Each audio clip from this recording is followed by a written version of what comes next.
hello, welcome back everybody, and we're back with you looking at the 23rd to the 30th of April. We're recording just actually as the sun's about to enter Taurus, so this is a lovely time. We've got Venus is moving direct, Mercury is out of his shadow, so things are looking better. We've got smiles on our faces. So I'm here with my good friend Shawna from Smart Asstro, and you can reach her smartastro@gmail.com. And I'm Sonia from Celestia Astrology. Thank you so much for joining us. Please do, if you're enjoying this, remember to like, subscribe, comment, all the things. And hopefully we'll come up this week with a word of the week and an emoji for you to share with us if you're enjoying it. So here is our rundown of the whole month. So we're looking from the 23rd.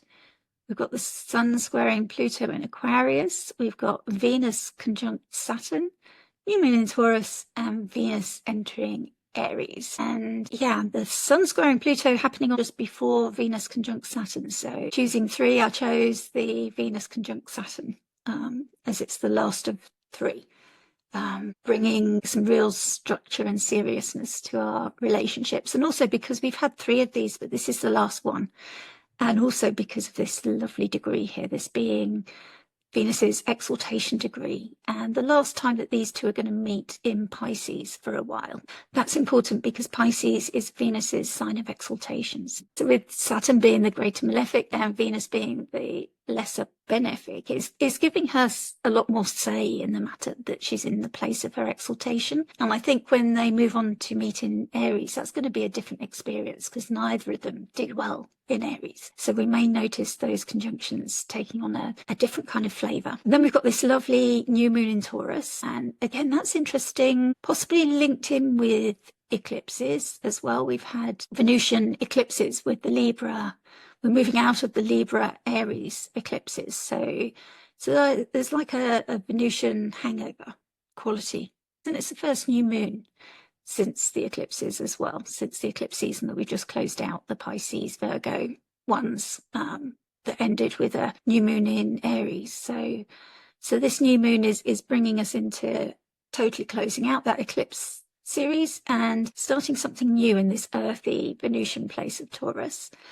And then, of course, Venus decides to leave her exaltation. So it's nice that she's there. For the new moon in Taurus, she's in her exaltation and she's got a sextile to the place, to the new moon that she's ruling.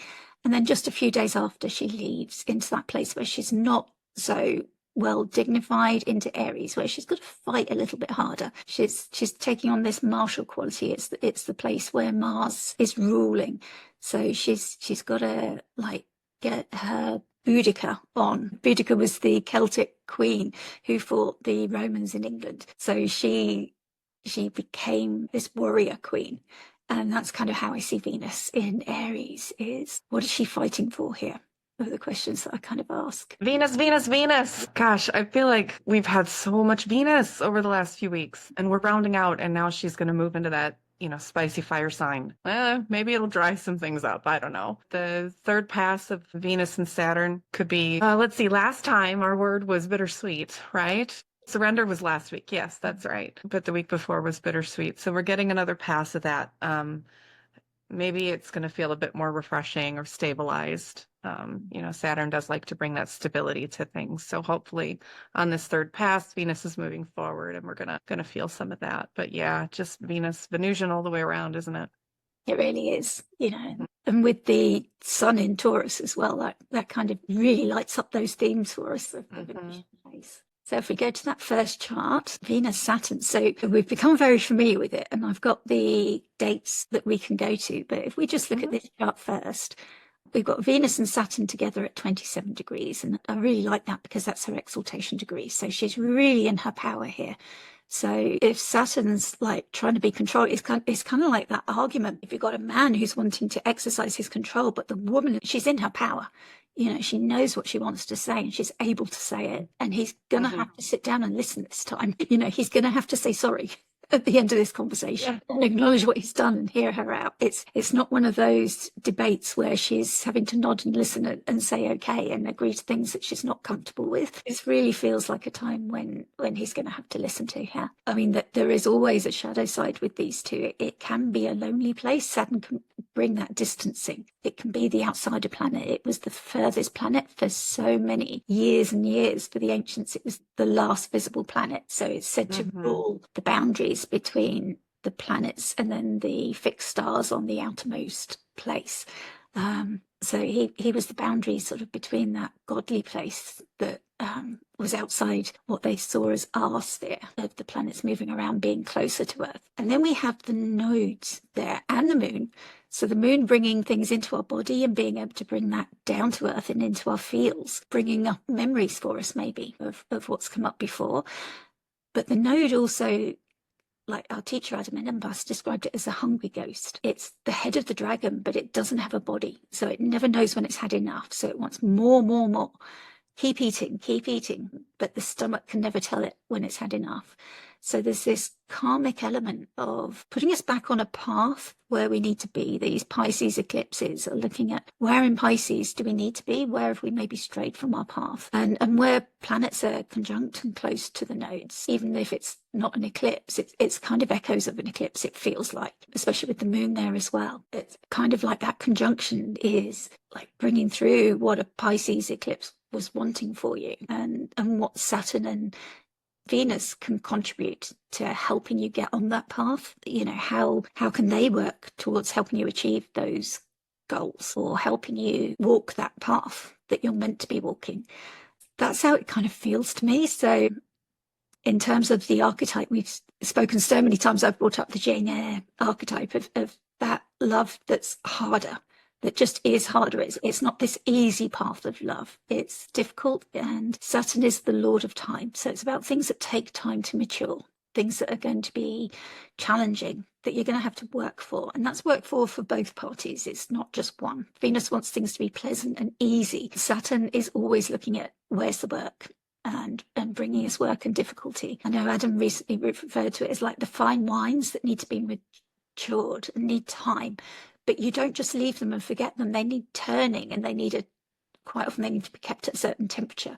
So there's a lot of work that goes into keeping them, you know, so that they come to that year when they're going to be good and to be enjoyed at the right taste. So you can't just stick them in the cellar and prop them upright and forget about them and let them gather dust. You've got to keep them lying at a certain angle, or, you know, everything that wine needs has to be just so that it matures in the right way. And it's that same thing, that tendering and nurturing all that time to bring something to ripen just how it's meant to be, and constantly giving it that little bit of care and attention all the way. So I think that was what was coming up for me looking at this chart. But it's just nice that the sun there in Taurus, as we said, has this sextile. So that's kind of supporting from Venus's domain, Venus's temple here. But we've also got the sun co-present with Uranus that can bring disruptions, can also be the great awakener and bring insights. So that's like within orb of this conjunction, within 2 degrees of this conjunction, and Venus is applying to move closer. So I feel that Uranus maybe has something to say here too. So there might be unexpected things. You might think that it's going one way, and then Uranus says, actually, we can move this a different way, and something unexpected happens. So watch out for that as well. And in terms of who it's affecting, it's certainly the mutable signs. So that's Pisces, Gemini, Virgo, and Sagittarius. And we've got this square as well from Jupiter. Jupiter rules Pisces. So we've also got Jupiter coming in. Jupiter's sort of close with the moon, I suppose, because the moon has this wider range of effect. So the moon and Jupiter could be bringing data and information in from curious Mercury there. Mercury can't see what's going on, but Mercury can see Jupiter. And they could both be bringing that information through that can maybe give you more data about what's going on. And then the moon is translating that through to us on Earth. You know, you mentioned Adam talking about a fine wine and how that has to be turned and cared for at the same time. And it made me think of like a sculptor. Yes. Also, you know, takes probably what feels like forever for a sculptor to get what's in their mind out into real tangible form, but to create like timeless beauty. That's, that feels very Venus Saturn to me. But when you add in the node and when you add in the moon, if you're talking about relationships between people, can that bring up like maybe love with walls, or a fear of vulnerability, but maybe you're still taking the leap even if you're scared, or maybe it's the butterflies in the stomach kind of feeling too, especially when you throw in that sextile to Uranus. I feel like maybe that's, we're going to go first date is cliff diving or something, but you build that the trust that's needed for something like that. Maybe it happens quickly. Maybe it feels like you've known the person forever. Like something only lifetimes worth of feel, but also in an instant. That could be. You know what I mean? I don't know. Yes, that bolt of lightning, that sudden. Yeah.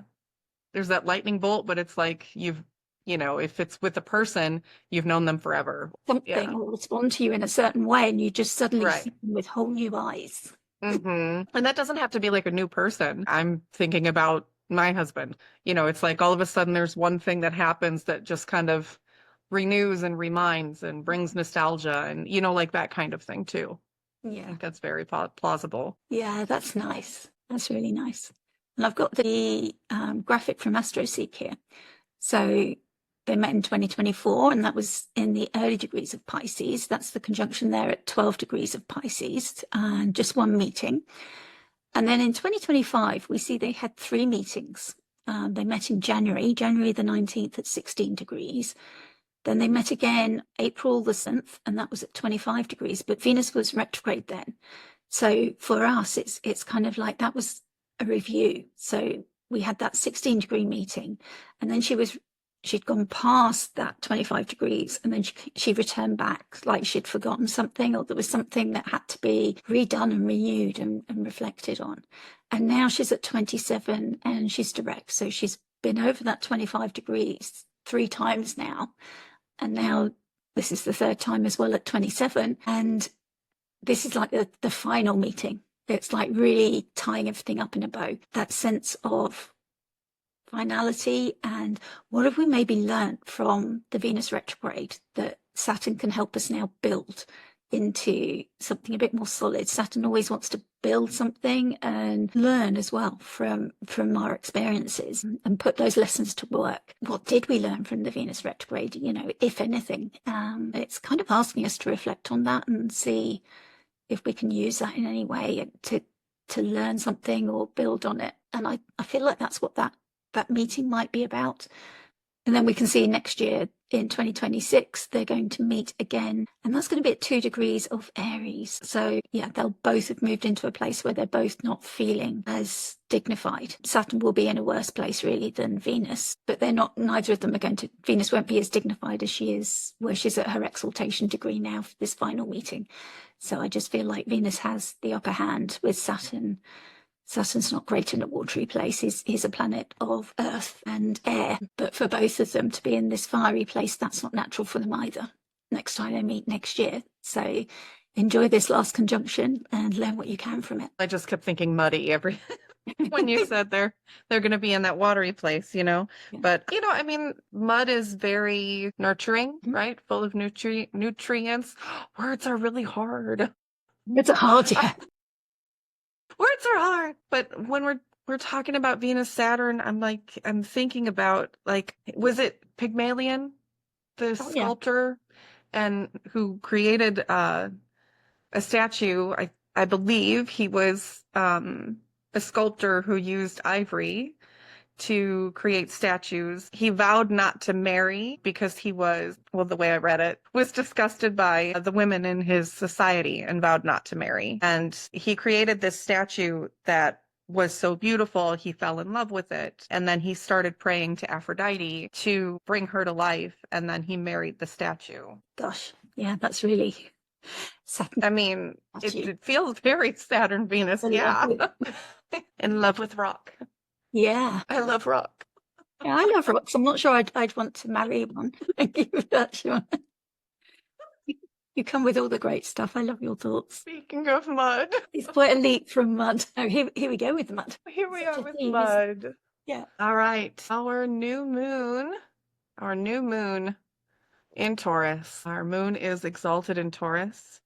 All the warm and gooey feels, right? But a new moon is indicative of starting something, usually, right? It's the ending of one thing and the beginning of another. So we are staring at cultivation. We have our new moon in Taurus. Our moon is exalted here. Taurus is just luscious, right? Has all the feelings ruled by Venus. This new moon is in a sextile by house, not by degree. Little beyond that degree scope there if the moon gets 15 degrees, right? Do you kind of go by that? About 15? Yeah. Thereabouts. She moves so fast. I don't know. I would think some of the kind of themes that are coming up for this are we finding some stability and security with Taurus? The moon sometimes can reflect our body, our pleasure, our resources, money. So when we're looking at an exalted moon in Taurus, are we kind of staring down the barrel of some self-care here? That would be lovely. Are we maybe paying more attention to our values and our self-worth? The first decan of Taurus, thank you for adding these notes, are organizing resources. That goes along with this cultivation, assessing conditions, and some planning and preparation. I was just telling you that I love the images that Nicola created in this deck of cards with the Wild Way. They're thoughtful and considerate, and some of them quite cutesy, but very welcoming and warm, and still bring across those themes that she's trying to share. Yeah. Yeah, because you see this mole, and he's emerged from his tunnel, and he's just in this field. I mean, we were talking about mud for the Venus-Saturn, and here's all this mud that he's like brought up from the underworld, sort of from below, and the story that comes with it. And we see this mole's emerged, and we were just saying, has he got a hat on? Or we can see that he's got glasses, and he's got like this key on his head. And the story that goes with this is that he knows that the key to good cultivation is thoughtful planning and thorough preparation. And he thinks through all eventualities ahead of time. And he knows that by doing this, unnecessary worry can be alleviated and bountiful results are more likely. So he organises his resources carefully, and he knows then that abundance may flow in times of scarcity. So he's asking you, what do you need to do now to ensure that pleasures are always within your reach, while ensuring that fears of a scarce future do not come to pass? And that's kind of making me think of like delayed gratification, like that thing of like doing the work now, but knowing that the rewards are going to come later. It's kind of continuing that Venus-Saturn thing, that fine line. It's that same thing, isn't it? Doing the work now, but the reward will come later. Yeah. And all this thing of organising your resources as well, and assessing the conditions carefully, the same analogy of like checking the temperatures, or what condition for the mole, what condition he's checking, like, okay, he knows it's spring because the daffodils are there, and the meadow is lush and green, so it's not winter when everything's cold, so he's safe to emerge now above ground, but maybe he's been hibernating underground for the winter.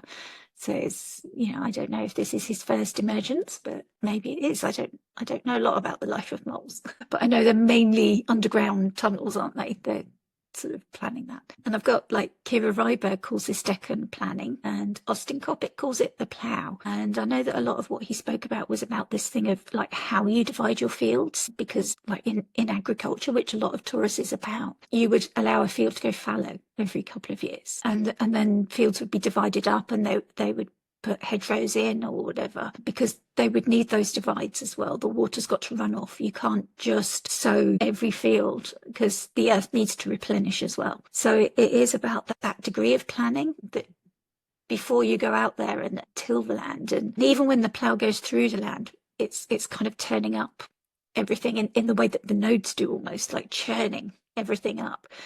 What was under the earth suddenly becomes visible again, and that's kind of what the plough does. It's turning everything over, like what's under that earth, what's going to be revealed when you turn that earth over, like I mean, as a child, you might have buried treasure. Like, what would you find? And seeking that treasure. It's like all those thoughts comes to me. And the other thing was, it's like we've broken this '09 spell that we had with all of the moons that ran from, I think it was like the autumn of 2024. But we're still within this first decan. So it hasn't totally, although it's moved slightly to '07, we're still in this first decan. So we've still got that theme of a first decan new moon. And yeah, you've run through the aspects, but also there's this square to Mars. It's 3. It's within 3, yeah. Yeah. It's really close. Yeah, it's flowing forth, thankfully. So the difficulty has probably come just before, while the moon was balsamic, and releasing it would probably have been when that experience would have been most intense. And then the new moon is kind of just renewing that experience of whatever that, and we mustn't forget that Mars and Pluto is still opposite. They're still in that, locked in that relationship of that opposition. So like this is bringing a T-square in. So that's a lot. Usually pretty tense, yeah. Yeah, bringing deep words in. Yeah, that balsamic moon has that superior square to Mars, though, at least. So it almost feels like having made a decision that's uncomfortable at the time, but maybe necessary. Like, again, back to the planning. Yeah. Right? Setting goals and looking ahead. Because, of course, Pluto is the lord of the underworld. So that churning up what's under the earth, that's kind of what Pluto's doing, communicating that to the moon. And then the moon taking it to Mars in Leo. And that Mars in Leo significations being about like our courage and our assertion and keeping authenticity and like bringing possibly conflict with that. You know, is there conflict between what we believe in and our values and how we shine? And that's really being revealed to us. And then a new moon, you know, is there a new way that you're being asked to show up? You know, is there something that's been unearthed that's asking you to show up in a new way? Possibly. And is there some tension with that you're feeling? That's possible. And maybe that's come, that sextile, that whole sign sextile from Saturn and Venus as well, what we were talking about before, that they're looking at with that karmic place of the nodes, that they've been putting you on a slightly different path. Maybe that's all tied in with that story as well. And this new moon being that opportunity in this steady place of Taurus. This is a fixed sign, it's sustaining. So what's being created in Aries by, we've got Mercury is direct now and out. So that's affecting our thoughts and what we're believing, but it's in a Mars sign. So we've got Mars there is ruling what Mercury's doing. Neptune is possibly confusing it, but maybe informing it with our dreams. You know, there's some spice there in our dreams, some fire, some impetus to act that's coming through, maybe in a spiritual way, or it could just be dissolving the boundaries, things that you thought you couldn't do before, and you're now thinking, well, why not? I can do this. Those self-imposed boundaries, yeah. Yeah. Or self-limiting boundaries, for sure. So maybe it's just now time to say, yeah, I'm going to do this. Why not? So it could be a great time to do that, particularly if you've got those placements in the early degrees of fixed signs. So that's Taurus, Leo, Scorpio, and Aquarius. And especially because this opposition is hitting those fixed signs as well. You know, and the tension point there is this new moon, possibly even feeling it with your body. So the Libra full moon that we've just had also had a T-square between the luminaries and Mars. So there's like a continuation of this story. But of course, Mars then was in Cancer. So it's continuing, but it's shifted from that protective place of Mars in Cancer to this more assertive Mars that we see in Leo. So that story is continuing and being highlighted for us. And also Mars is at 4 degrees here. So it's still in its shadow of that retrograde, that ongoing retrograde that's lasting so long, but it's so near. When it gets to 6 will be when it's out of that shadow. Nearly there. Probably maybe the last moon that we'll see with Mars in its shadow before we're free of that story and we can look back and see exactly what that story's been about. It's been a long time, hasn't it? It feels like a long time. It certainly does, doesn't it? Especially for anybody who's like struggled with that story, where it hasn't been easy. I'm not sure what my story is yet, apart from kitty cats coming. Hey, you know what? That's enough. That's okay. Sometimes you can't see it until after Yeah, anyway. You yeah. really can't. Yeah, I mean the forest for the trees for real. When you're in the middle of it, Mm. it's sometimes just too much, too intense. Or on the flip side, it's too subtle and it passes you by until you Yeah, get a chance to think about all of the happenings and the goings on that you were too occupied to notice. yeah.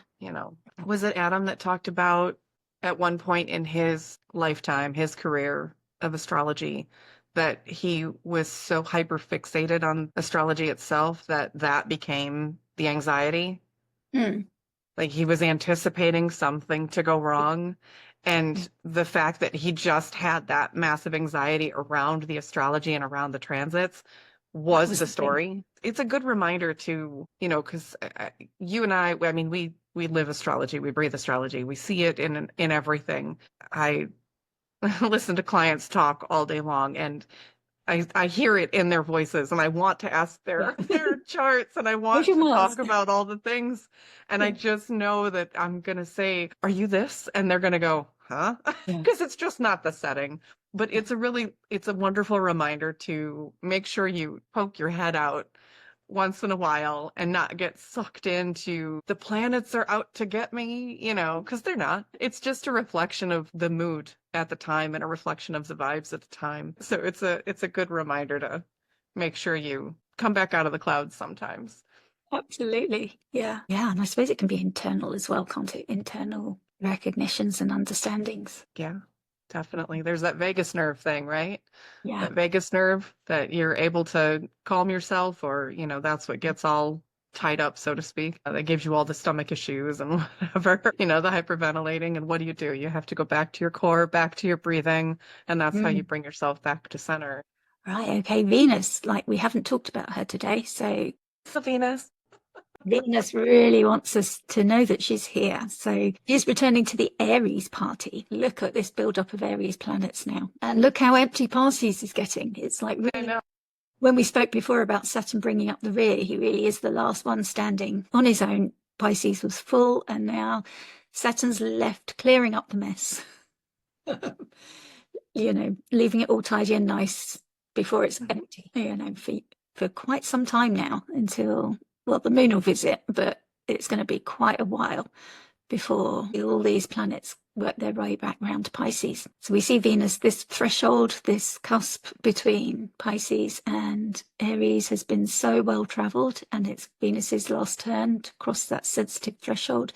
And straight away she meets Neptune, and she'll also be sextiling Pluto, which is happening to everybody crossing that threshold. And of course, we know that in time Saturn will also cross that threshold, meet Neptune, and sextile Pluto, which will be a big deal, but we're not there yet. That's coming up in a month, but watch this space. But yeah, we're back to that Venus Neptune, but that's not going to have the same dreamy feeling that it had in Pisces, because of course we've got this heat or this steam that we're looking at. So I think I said before, we're looking at this archetype of the warrior goddess, the queen, who's in exile now because we're opposite her home of Libra, where she's seeking fairness and justice and harmony. And now she's in foreign lands seeking that. And so she's in this unfamiliar place, this hot place, where she likes breezy air there, and she likes to be in Taurus, where it's springtime, sort of that spring, earthy, sensual place. But here, this is just heat, sort of Marsy heat, and sun. The sun is exalted here, and Mars is like pioneering and very active. And Venus wants to move slowly and steadily and thoughtfully.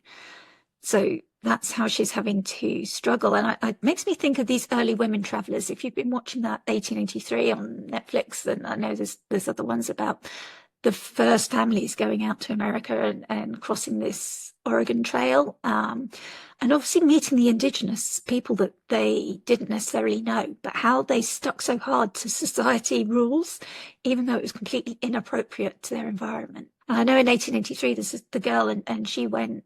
She started wearing trousers because it was more appropriate because she was in the saddle all day, and she met a Native American she fell in love with, and so she started braiding her hair and wearing clothes that were more appropriate for the environment that she was in, which was hot and dry. So she was truly pioneering it, and he gave her a name and everything, and she you know, she had to fight, so she learned to use a gun. But her mother was absolutely horrified. And when they got near to an American fort led by soldiers, she had to go back into her dress and curl her hair and meet all of those expectations, because otherwise these men, her own men, the white men, would reject her, you know, and she would be an outcast with them. So it's interesting how that worked, and how there was the potential there for that assimilation, and how badly it failed, really, because of that inability to see that their society that they'd left behind and they were moving away from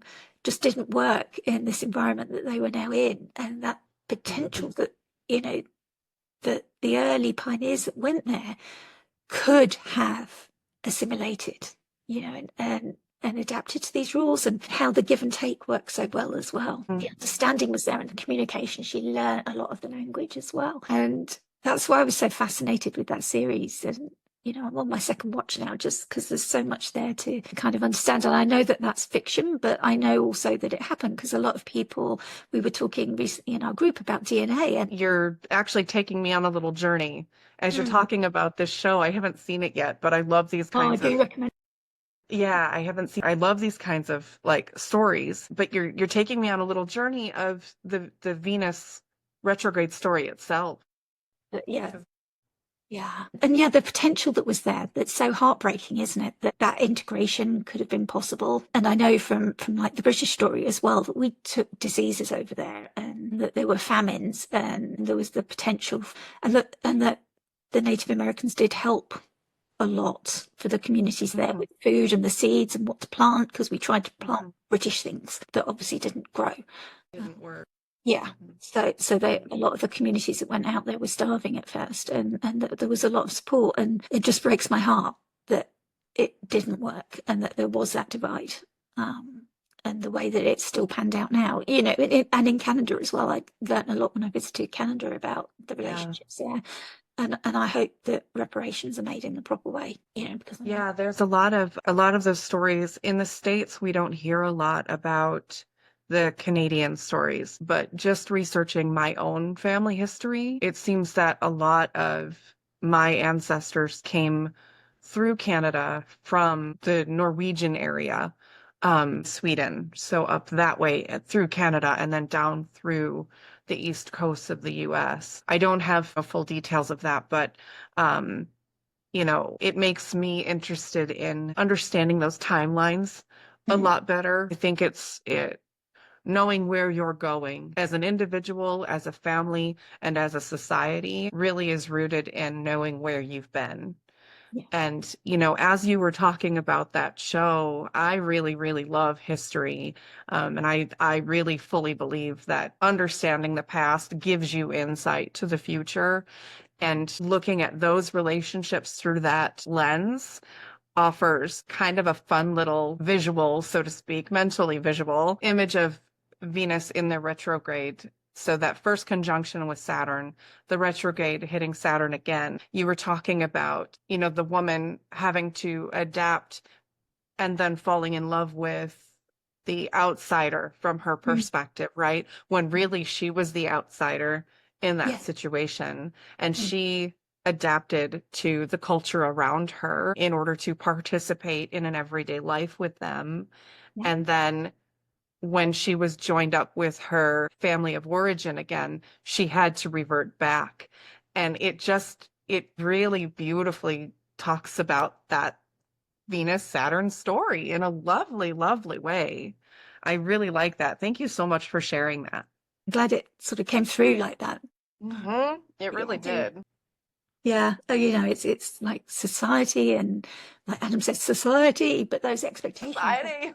Yeah, they've got a lot to answer for, because it really was ridiculous for a woman to be out there with like these huge gowns on, like this white gown, and she was all buttoned up in a corset and everything, and you know, with her hair all curled. It made no sense. Traveling for days on a horse is like, yeah. You can see why she lost about 2 days wearing that, and then, but looking at the men in leather trousers, it was like, you know, out of curiosity, what time of year did they set that in? Oh, I think they traveled like over the course of a year, because you saw the seasons. Sure. Yeah, so you get all the seasons. Yeah. It would be interesting. They were held up at times because they had to wait for rivers to rise and fall. Yeah. So they could cross them when they set out. I mean, I can't remember now, but the weather was definitely something they had to continually adjust to. Yeah. Wow. Yeah, there was bandits and threats like on all sides. There was, friendly territory to pass through and unfriendly territory and hostile landscape as well as easier landscape to traverse. It's like quite something to watch. It's quite an emotional journey to see what they went through and to just understand the nature of what makes somebody do that, to take on that risk of the journey. And I suppose when they start out, they're quite naive as to what's actually involved. And then once you're on that journey, there's no going back. Yeah. Which is kind of like the Aries experience, isn't it? You kind of It is. Yeah. where you're going. But then once you've started, you're kind of on it. You've just got cardinal sign, initiation, impulse, independence. Just that whole learning and probably the experience of going all the way around the zodiac, just experiencing all the ups and downs and ending up in the mud. There's a romanticism about it, though, too. Yeah, certainly. And that nostalgia of looking back, isn't it? And the different stories and the way they're told, like even over my lifetime, like the different stories that have been told and the way they're being told. And it feels like they're giving a more honest look now. They were quite cutesy and sweet when I was growing up, and I think now they're being told more honestly about the dilemmas and experiences, the people whose lands were being travelled into and the people who were travelling and trying to settle and make new communities, and the negotiations and the experiences, because you see how the family gained their land as well, and that was a negotiation, and they were told they'd have to give it back in 10 generations. And of course the Up to Date series is all about that it being taken back by the Native Americans. Sounds so interesting. I'm gonna have to take a look at it. I hope people understand what an honor it is to be able to know your family's history and to know your family's origins. There's just so many groups of people that don't, and it's not centralized to one demographic over another, not necessarily anyway. I mean, if we're talking about the majority of people, then yes, there is a demographic for sure that has that ability to trace things back. Not everyone does. It's just such an honor to be able to do that. No, you're totally right. I mean, like my grandma in Ireland, she didn't know what year she was born. She had her birth certificate, but there was always this debate about whether she was a year older or a year younger than my granddad. Yeah. Because they weren't sure, or she didn't get her birth certificate in time, and so even to this day, we sort of don't know exactly what year she was born in. So, which is awful. That's that's heartbreaking for an astrologer to not have that information. Yes, it's like the record keeping just wasn't like. It really wasn't. I mean, for the general populace, it wasn't. The record keeping wasn't a thing. But, the last several generations at least, it's been, much more cared for than it was previously. But even in the last several generations, there's still so many people that just don't have the access because it wasn't there.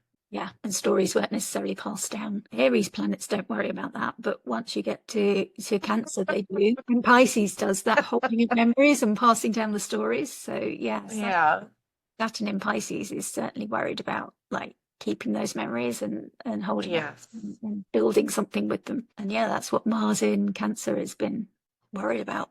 Yeah. Protecting them, whether it's those records or searching them out. So it's all linked to the stories that we're working through. It really is. No, I mean, I like that the moon is conjunct Jupiter almost to the minute. Yeah, that just seems really nice, especially as Mercury's the ruler and it's co-present with all of those planets in a sextile, a whole sign sextile. But they're talking to Chiron, really, aren't they, by degree? Yeah. Maybe expanding our wounds and bringing more information through about what we need to do about our wounds on the journey that we're on, and Venus and Neptune sort of bringing in that impetus to go with our dreams. There's such a pileup happening, right, in Aries there. But it's that harder. That sextile, I mean, it's by sign. But if we're thinking about Venus, Moon, Jupiter, like, are we trying something new in how we dress? Did we finally decide on the haircut? Yeah, maybe you do. For those who don't know me, I've been threatening to cut back into a pixie for a while now. Are we dressing bolder? Are we dressing just differently than people expect us to? Maybe that's the Chiron thing, is like dodging people's expectations. Yeah. Jupiter, Zeus is not listening to anybody else. He's doing his own thing. Yeah. So, when Jupiter and the moon are canoodling, like, what do we get? Is it more playful, more flirtatious, more daring? Especially, I mean, now that Venus is in Aries, is she going to make the first move? Does she have a short Good. fuse? Yeah. Do we have that? Do we have too much me first energy? Hmm. That could definitely be Jupiterian, cutting the line kind of thing. Because I think about all that data and that social media and the curiosity and the charisma, the moon being our feelings and our emotions, and Jupiter just more, and maybe getting overwhelmed with it. And Chiron being where we've been wounded, but the potential for healing. And it's like, do we finally say enough, and delete some social media accounts and just, it's like I've been off Twitter, but I haven't deleted the account yet. Twitter. Oh, let's hope we don't see another Astro Twitter beef, because yeah, those get wild. They really do. Yeah, maybe Twitter arguments, but Twitter spats. Did we look at decans on these guys? Oh, First decan of Aries is the Two of Wands. yeah. Last decan of Gemini. What's the last decan of Gemini? Ten of Swords. Oh, hey. There you go. That is why. Woo! Yeah, go Yeah, for it. so those are some, the pioneer. Well, it's like the beginning and the end, in a sense, right? Yeah. It's the Ten of Swords is just finality. The tens are the end of the end, and the potential to start again. So that almost just kind of bookends that little quadrant of our chart there. The other thing, if we're thinking of along the lines of tarot, we've got maybe the Lovers and the Emperor, kind of like pleasure meets autonomy. Like, how can you take back control of your own pleasure, whatever sense that means to you? If that's, finding extra time in your week to read a book versus, putting your feet in the grass versus a long soak in a bubble bath. I feel like there's that nice potential now that Venus hits Aries and joins up with the rest of the crew that's there. Yeah. Finding a way to nurture that Chiron. Yeah, it's quite significant because in terms of like that party, you've got Mercury will be the fastest planet. So Mercury will be out to Taurus first, then Venus getting past, and all that happening before Saturn joins. So it'll be interesting to see that Aries will look different by the time that Saturn gets there. Yeah, of course, that will be coming. Do you know those machines that they have at like fairs and things where you walk in and they blow the money around? Oh yeah. But the party in Aries right now is the hot air that's blowing all the money around you right now. Yes. And then by the time Saturn gets there and hits the off switch, everything falls to the ground. And what you have left in your hands is what you get. That's it. And the fun stops. Aries. That's the lasting effect, Yeah, it really does feel like that, doesn't it? We've got Venus will be a morning star when she emerges, and that is also very yang. So Venus is in this yang place, and of course we think of her as a feminine kind of energy. So that's another reason why she's uncomfortable. But with the yang energy, it's very expressive and outwards and action taking. She's being forced to take action just by dint of being in Aries, but also as a morning star, she's going to be looking to take action as well. So the Venusian topics are going to step up, I suppose, and then she still will be a morning star by the time she gets to Taurus. But yeah, she'll have sped up a little bit by then. Sun would be in Gemini by the time that she reaches Taurus. Yeah, she'll be about 14 degrees of Aries then when the sun hits Gemini. Okay, that wasn't right. Yeah, no, you were right. Follow those instincts. Yeah, so yeah, she'll still be a morning star when she gets to Taurus. Okay, so that concludes our week, and I will be back next week. I mean, thank you so much for Shawna for joining us for the whole of April. We've so appreciated you being here and bringing so much fun to our discussion. Thanks for having me. So you can find Shawna again at smartastro@gmail.com. And I'll be back next week with Mandy Ray from Static Astrology, and we'll be looking at the 30th of April to the 7th of May as we move into a new month, new astrology. And we'll be bringing the overview of May with that. And again, if you've enjoyed this, please do remember to like, subscribe, comment. And Shawna, before you go, did we have a word of the week? Timeless. Yeah, word of the week. So maybe a clock emoji would be great. Perfect. you're experiencing this week as timeless, please do add a clock emoji if you're enjoying this week and if you've had Venusian experiences. We'll say goodbye. Thank you so much, Shawna, and thank you for joining us. Bye.